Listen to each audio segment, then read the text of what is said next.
Hello दोस्तों, मैं योगेश वैद Krishna career classes पर आपका हार्दिक स्वागत करता हूं। आज आपके लिए हम पॉलिटी का एक टॉपिक लेके आए हैं, जिसमें आपको हम आज संविधान के बारे में बताएंगे कि भारतीय संविधान किस तरह से बनाया गया, किस तरह से लागू हुआ, कौन कौन सी बातें भारतीय संविधान में हैं जिन्हें हम आज तक फॉलो करते हैं।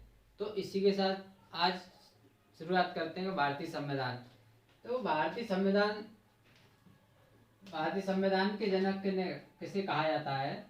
सबसे पहले बात तो ये है कि संविधान का जनक या संविधान का पिता, संविधान का जनक किसे कहते हैं।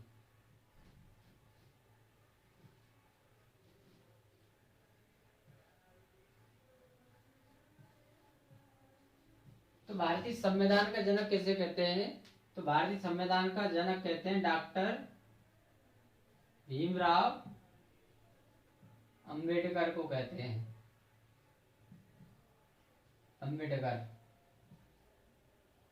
आप सभी को पता होगा कि भारतीय संविधान के जनक डॉक्टर भीमराव अंबेडकर को कहते हैं। अब देखो, ये संविधान है तो इसमें क्या क्या है, संविधान में क्या क्या है। संविधान में आर्टिकल है, अनुच्छेद। जो सब भारतीय संविधान में कितने अनुच्छेद थे।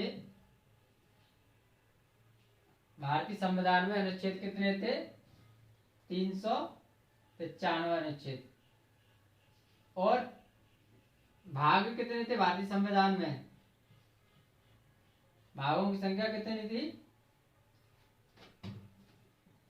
भाग की संख्या कितनी थी, 22। यानी भारतीय संविधान में पहले अनुच्छेद कितने थे, 395, भाग 22 थे। और अनुसूचियों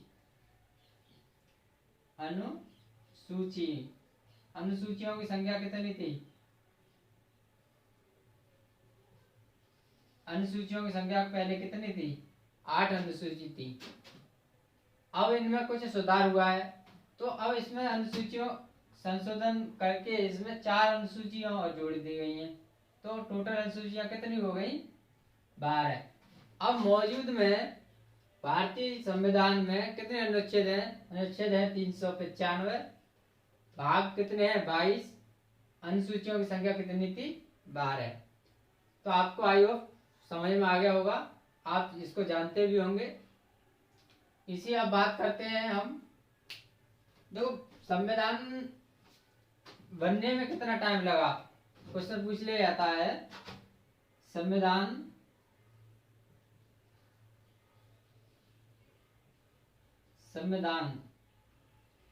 बनने में, संविधान बनने में कितना समय लगा।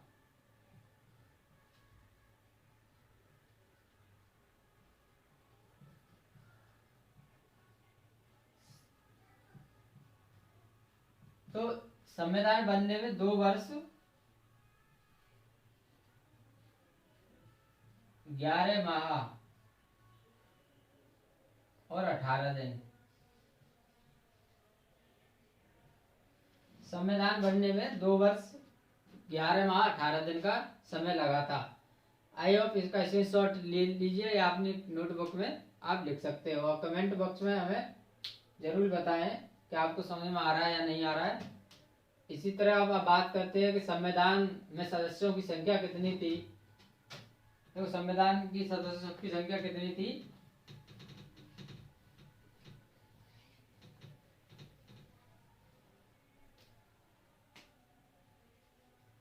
संविधान की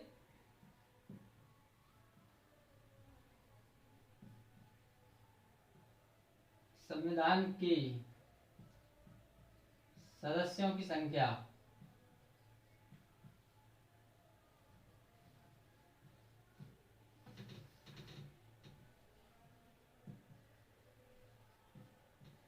संविधान के सदस्यों की संख्या कितनी थी, जो 389 थी।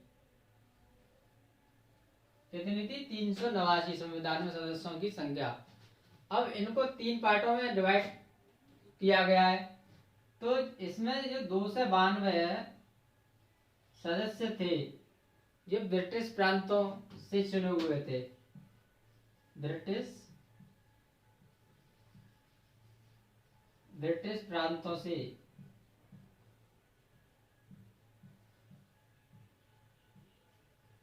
292 सदस्य ब्रिटिश प्रांतों से चुने हुए थे और 93 देसी रियासतों से, 93 सदस्य देसी रियासतों से, 93 सदस्य के देसी रियासतों से चुने गए थे। अब 4 सदस्य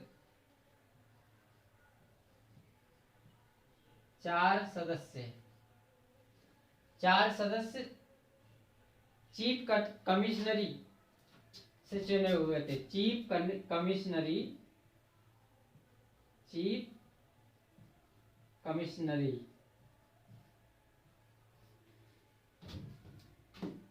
4 और 3 7 8 9 चीफ कमिश्नरी जो कौन कौन से थी? एक थी तुम्हारी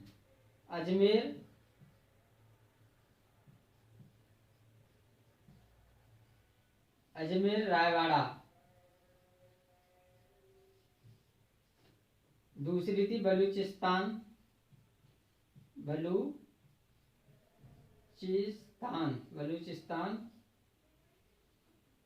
तीसरी थी कोलकाता,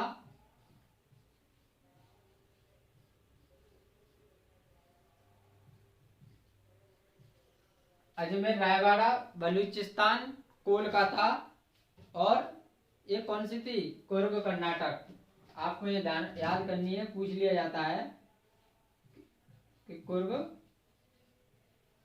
कर्नाटक।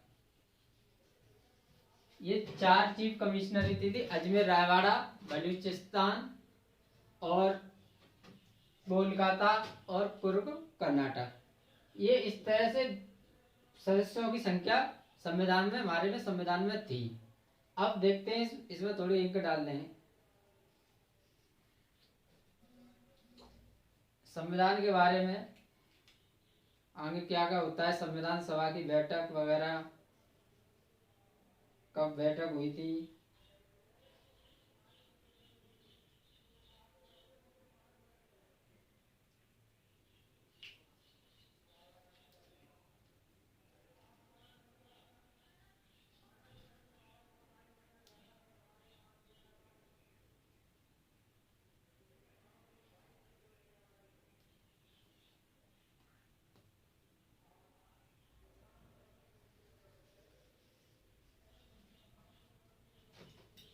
आप इसका स्क्रीनशॉट ले लीजिए। आप बताते हैं आपको संविधान सभा की प्रथम बैठक।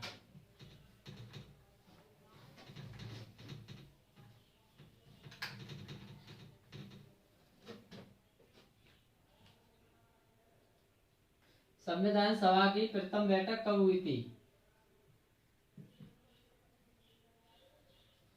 ये तो चल भी नहीं रहा है।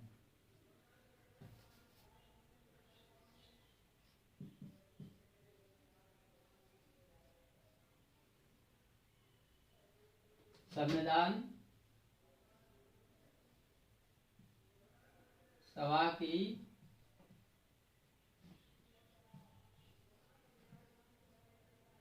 प्रथम बैठक,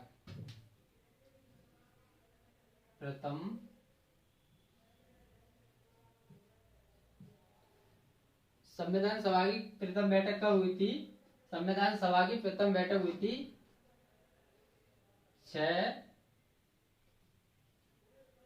6 दिसंबर 1946 को।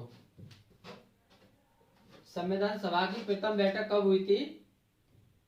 6 दिसंबर 1946 को हुई थी। जिसके अध्यक्ष कौन थे? इसके अस्थायी अध्यक्ष, यानी अस्थायी अध्यक्ष,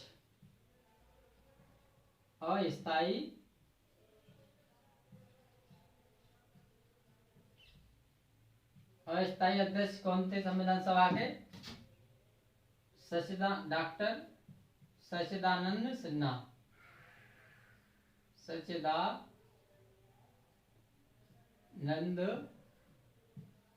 सिन्हा थे। ये इनका चुनाव कैसे हुआ था? ये सबसे बुजुर्ग व्यक्ति थे, इसलिए इनको संविधान सभा का अध्यक्ष पहली बैठक में चुन लिया गया। अब दूसरी बैठक 11 दिसंबर, संविधान सभा की द्वितीय बैठक 11 दिसंबर 1946 को हुई थी। 1946 को हुई थी। अब इसके स्थायी अध्यक्ष कौन चुन लिए गए? डॉक्टर राजेंद्र प्रसाद। स्थायी अध्यक्ष डॉक्टर राजेंद्र प्रसाद। अब सवाल पूछा जाता है कि संविधान सभा के स्थायी अध्यक्ष कौन थे? तो संविधान सभा के स्थायी अध्यक्ष डॉक्टर राजेंद्र प्रसाद थे। संविधान सभा के अस्थायी अध्यक्ष कौन थे? तो संविधान सभा के अस्थायी अध्यक्ष डॉक्टर सच्चिदानंद सिन्हा थे। अब तीसरी बैठक संविधान सभा की, देखो ये तो पहली बैठक हो गई। पहली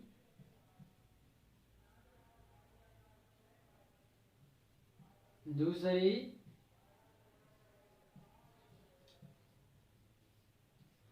तीसरी बैठक कब हुई थी? 13 दिसंबर 1946 को। तो इसमें 13 दिसंबर 1946 को तीसरी बैठक हुई थी। तो इसमें पंडित जवाहरलाल नेहरू ने उद्देश्य प्रस्ताव पारित किया। पंडित जवाहरलाल नेहरू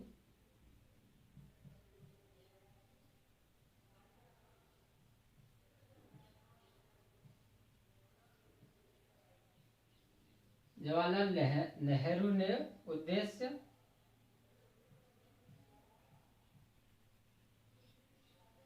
प्रस्ताव पारित किया या पास किया। तो आपको सवाल पूछ लिया जाता है कि उद्देश्य प्रस्ताव कब पारित किया गया था? तो उद्देश्य प्रस्ताव 13 दिसंबर 1946 को पंडित जवाहरलाल नेहरू ने उद्देश्य प्रस्ताव को पारित किया था। अब देखो इसमें आप बताते आगे, इसका स्क्रीनशॉट ले लिए। साफ दिखाई दे रहा है कि नहीं, हम भी चेक कर लेते हैं। थोड़ा सा इसमें इंक डालनी पड़ेगी, ठीक से नहीं साफ दिखाई दे रहा।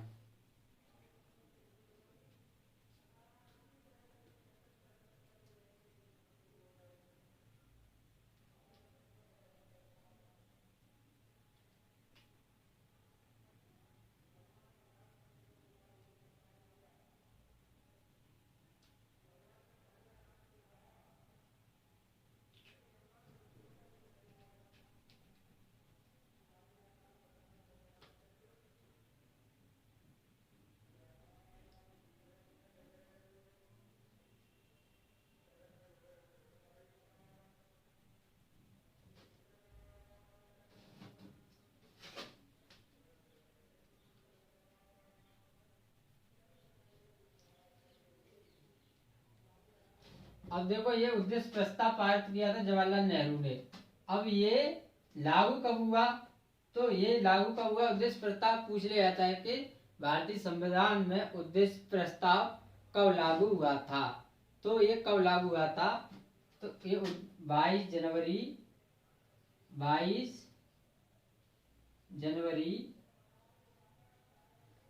1947 को उद्देश्य प्रस्ताव लागू हुआ। उद्देश्य प्रस्ताव लागू हुआ, इसे ही प्रस्तावना का रूप दे दिया गया। इसे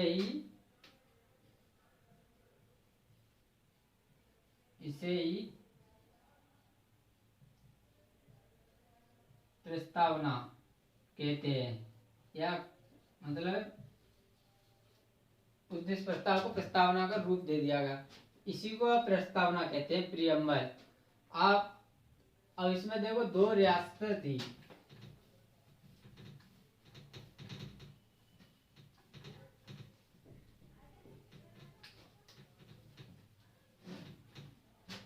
देखो 2 रियासतें थी, हैदराबाद, पहले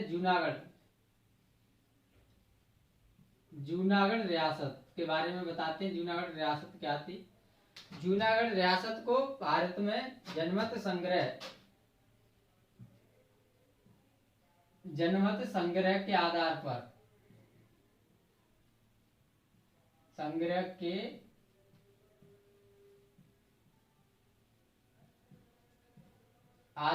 शामिल कर लिया गया।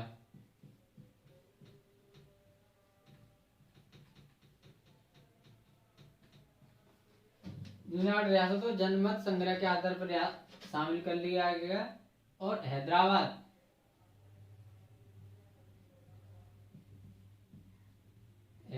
रियासत को ऑपरेशन सरदार वल्लभ भाई पटेल द्वारा, सरदार वल्लभ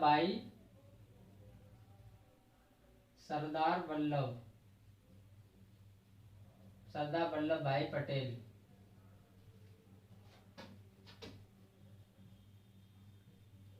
द्वारा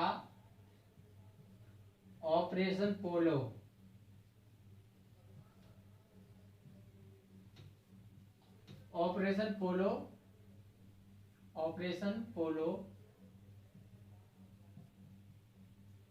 के द्वारा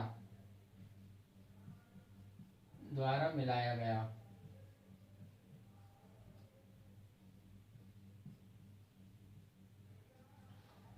देखो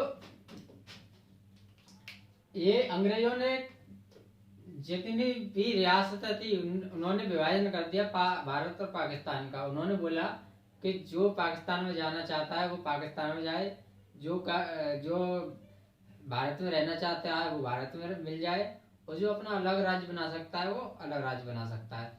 तो इसमें अब सरदार वल्लभ भाई पटेल को इस बात को मतलब ये देखना था कि भारत में एक भारत बनाना है। तो इसमें जूनागढ़ और हैदराबाद रियासत, अब जूनागढ़ रियासत का मतलब इसका शासक था मुस्लिम, था। और इसमें जनसंख्या हिंदुओं की ज्यादा थी। तो ये नहीं ये पाकिस्तान में जाना चाहता था जूनागढ़ वाला। तो यहाँ पर सरदार वल्लभ भाई पटेल ने जनमत संग्रह के आधार पर इसको अपने भारत में मिला लिया। और यहाँ हैदराबाद में शासक था हिंदू, और यहाँ पर अधिकतर जनसंख्या क्या थी? मुसलमान थी। तो ये अलग अपना राज्य बनाना चाह रहे थे। तो यहाँ पर सरदार वल्लभ भाई पटेल ने ऑपरेशन पोलो के तहत इसमें भारतीय सैनिकों को सिपाहियों के रूप में भेजकर इनको खूब वहां उनकी जाकर पिटाई की, और अपने भारत देश में इन्होंने हैदराबाद रियासत को मिला लिया। तो इससे हमें क्वेश्चन पूछ लिया जाता है कि हैदराबाद रियासत को किस ऑपरेशन के तहत भारत में मिलाया गया? तो इस हैदराबाद रियासत को ऑपरेशन पोलो के तहत भारत की रियासत में मिलाया गया। अब हैदराबाद जूनागढ़ को कैसे मिलाया गया? तो जूनागढ़ को जनमत संग्रह के आधार पर मिलाया गया। अब आगे बात करते हैं इसी के साथ। अब हम बात करते हैं आपको प्रस्तावना। आई होप आपको समझ में आ रहा होगा, और चैनल को ज्यादा से ज्यादा सब्सक्राइब करें, लाइक करें और अपने मित्रों को शेयर करें, जिससे कि आप ये जानकारी उनके साथ साझा कर सके। अब हम बताते हैं आपको प्रस्तावना। प्रस्तावना क्या होता है? प्रस्तावना, इसको इंग्लिश में बोलते हैं प्रियम्बल।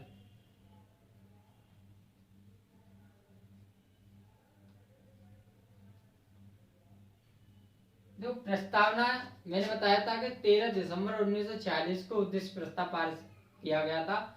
उसी उद्देश्य प्रस्ताव को प्रस्तावना का रूप दे दिया गया। तो अब हम प्रस्तावना, ये अब पूछ लिया जाता है कि प्रस्तावना शब्द कहाँ से लिया गया? तो प्रस्तावना अमेरिका के संविधान से ली गई है।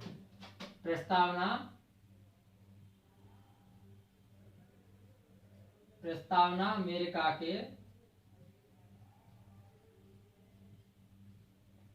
अमेरिका के संविधान से लिया गया है। भारतीय संविधान, देखो भारतीय संविधान कैसा संविधान है? भारतीय संविधान सबसे कठोर, सबसे लचीला, सबसे बड़ा, सब तरह का संविधान है। और ये सबसे बड़ी बात यह है कि ये जितने भी देश हैं उनसे कुछ ना कुछ इसमें लिया गया है, जिससे कि भारतीय संविधान को और अधिक लचीला बनाया जा सके। तो प्रस्तावना अमेरिका के संविधान से ली गई है।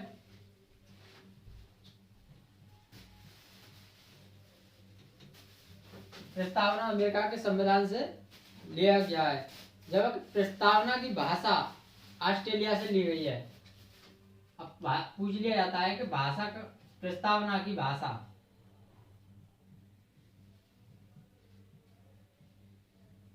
प्रस्तावना की भाषा, प्रस्तावना की भाषा ऑस्ट्रेलिया के संविधान से लिया गया है या ली गई है। ऑस्ट्रेलिया के संविधान से ली गई है। तो इस तरह से समझ में आ रहा होगा। अब भारत व इंडिया शब्द का उल्लेख है इसमें। प्रस्तावना भारत व इंडिया शब्द का, भारत व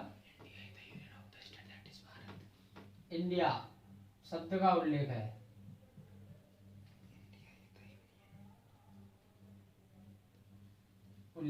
इस तरह से हमें प्रस्तावना के बारे में बात कर रहे हैं।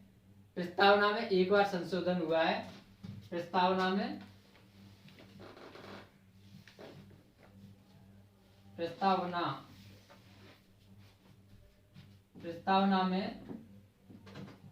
एक बार संशोधन हुआ है।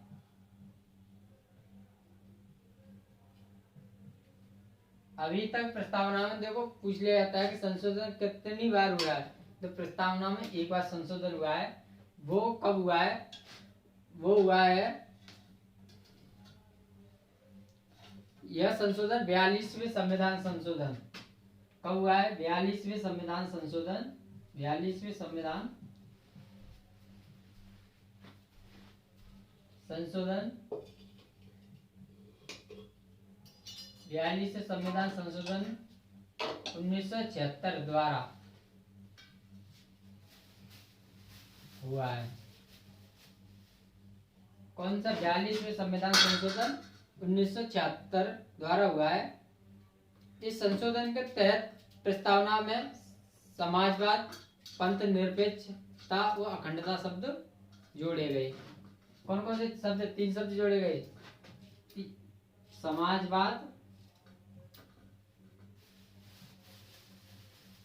समाजवाद, पंथ निरपेक्ष और अखंडता। देखो पंथ निरपेक्ष का अर्थ होता है कि सभी धर्मों को मानने वाला, यानी आप किसी भी धर्म को मान सकते हो, किसी भी धर्म को आप अपना सकते हो। ये संविधान में हमारे में ये इतना लचीलापन है कि आप किसी भी धर्म को अपना सकते हो। और भारत में सभी संविधानों को एक ही नजरिए से सभी धर्मों को एक ही नजरिए से देखा जाता है। ये इसे हमारे भारतीय संविधान का एक बहुत ही अच्छा गुण है। अब भारतीय संविधान 26 जनवरी 1949 को लागू हुआ। लागू कब हुआ है भारतीय संविधान?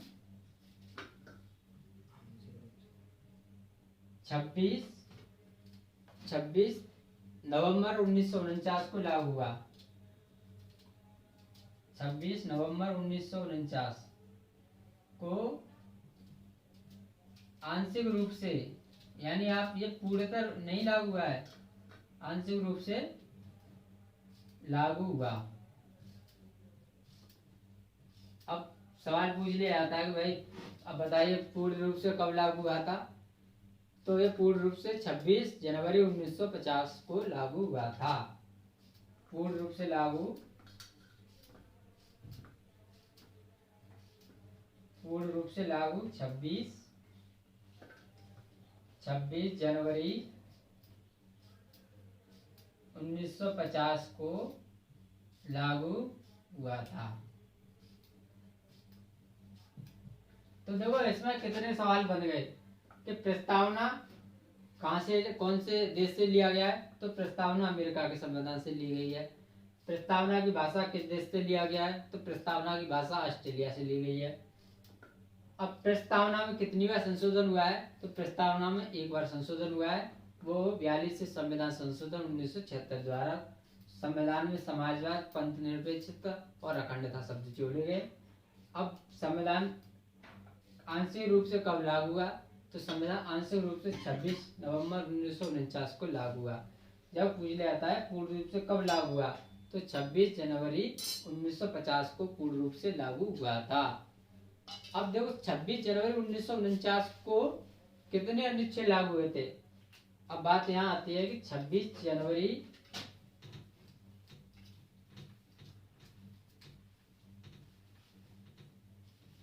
ये आंशिक रूप से लागू हुआ है ना 26 नवंबर 1949 को, तो इसमें कितने अनुच्छेद लागू हुए थे। 26 नवंबर 1949 को 16 अनुच्छेद लागू हुए थे।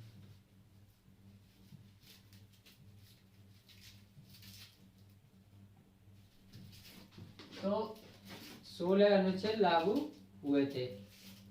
इसकी जानकारी हमें अनुच्छेद 394 देता है। इस चीज की जानकारी कौन सा अनुच्छेद देता है कि ये 16 अनुच्छेद लागू हुए थे, तो इसकी जानकारी अनुच्छेद 394 हमें देता है। इस तरह से अब बात करते हैं प्रस्तावना से संबंधित क्या क्या मामले आए थे। प्रस्तावना से संबंधित मामले,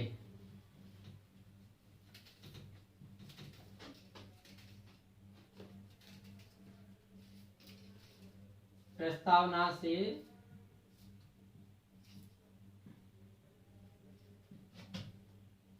संबंधित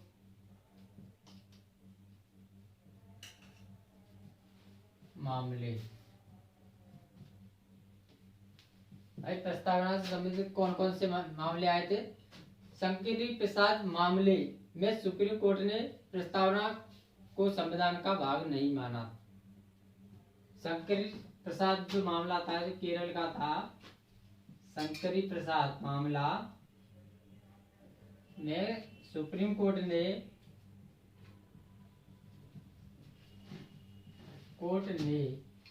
प्रस्तावना को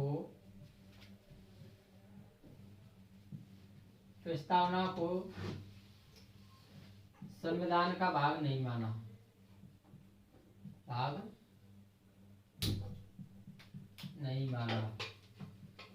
अब सवाल पूछ लिया जाता है कि सुप्रीम कोर्ट ने किस केस में प्रस्तावना को संविधान का भाग नहीं माना, तो इसका आंसर है शंकरी प्रसाद मामला। अब देखो केशवानंद भारती बनाम केरल सरकार मामले में सुप्रीम कोर्ट ने यह आदेश दिया कि प्रस्तावना संविधान का भाग है। क्या आदेश दिया था, संविधान का ही भाग है तथा प्रस्तावना में उसी प्रकार संशोधन किया जा सकता है जिस प्रकार संविधान के अन्य भागों में। अब देखो क्या बात कही थी उन्होंने, केशवानंद भारती बनाम केशवानंद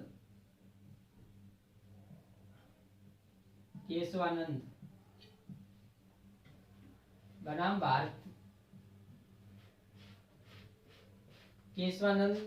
भारत सरकार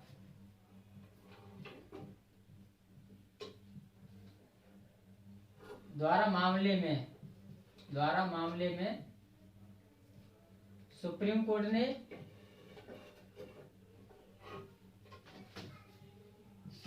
ने यह आदेश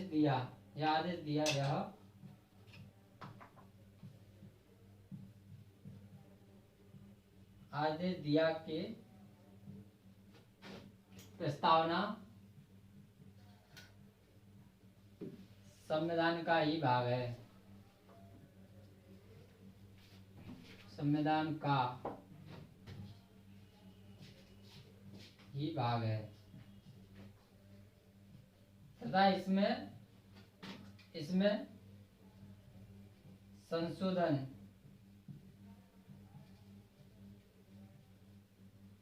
किया जा सकता है।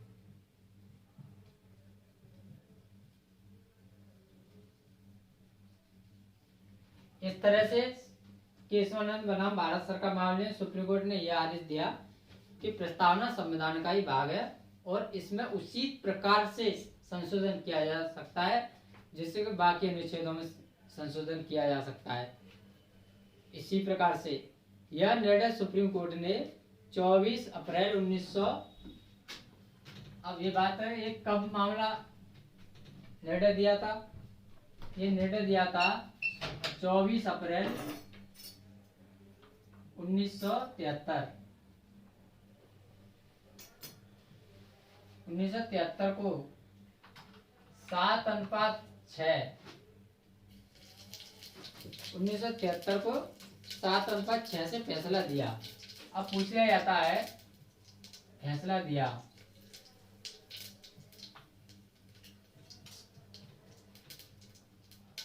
अब इसका मतलब क्या है? 7:6 का मतलब ये क्या है तो 24 अप्रैल 1973 को 7:6 से फैसला दिया। तो अब तक की यह 7:6 है, ये अब तक की सबसे बड़ी संविधान पीठ है, जिसमें 6 और 7 13 जजों की पीठ बैठी थी। पूछ जाता है अब तक की सबसे बड़ी पीठ कितनी, तो 7:6। ये शंकरी प्रसाद बनाम केरल भारत सरकार मामले में, केरल सरकार मामले में ये इतनी बड़ी पीठ थी। तो अब पूछेगा केशवानंद भारती केरल के मठ के शंकराचार्य थे। ये कौन थे केशवानंद? ये केशवानंद भारती केरल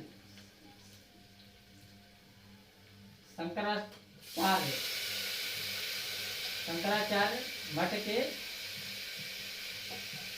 के प्रमुख थे। इस तरह से समझ में आ गया होगा। अब बात करते हैं 42वें संविधान संशोधन 1976 द्वारा प्रस्तावना। ये तो बता दिया समाजवाद, पंथ निरपेक्ष और अखंडता शब्द जोड़े गए। भारत का मिनी संविधान 42वें संविधान संशोधन को कहा जाता है। अब देखो भारत का मिनी संविधान कैसे कहा जाता है? भारत का मिनी संविधान कैसे कहा जाता है? भारत का मिनी संविधान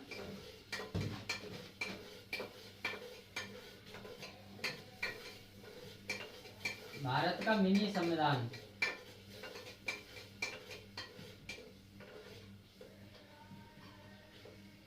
भारत का मिनी संविधान कहा जाता है 42वें संविधान संशोधन।